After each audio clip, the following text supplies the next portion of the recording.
എല്ലാവർക്കും നമസ്കാരം. ഇന്നത്തെ വീഡിയോ ഷെയർ ചെയ്യാൻ പോകുന്നത് ഫ്ലാക്സ് സീഡ് കൊണ്ടുണ്ടാക്കുന്ന ഇഡ്ലിപ്പൊടിയുടെ റെസിപ്പിയാണ്.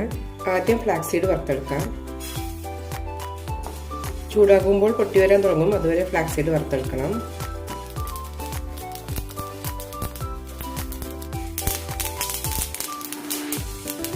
ഇത്രയും മതി എടുക്കാം.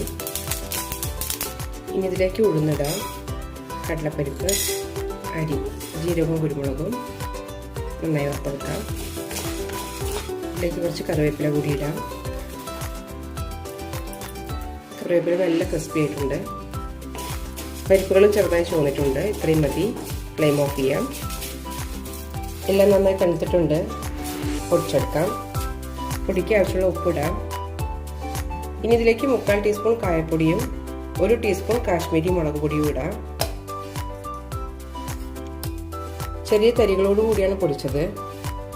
വളരെ ടേസ്റ്റിയും ഹെൽത്തിയുമായ ഫ്ലാക്സ് സീഡ് ഇഡ്ലിപ്പൊടി റെഡി ആയിട്ടുണ്ട്. എല്ലാവരും ഒന്ന് ട്രൈ ചെയ്ത് നോക്കൂ.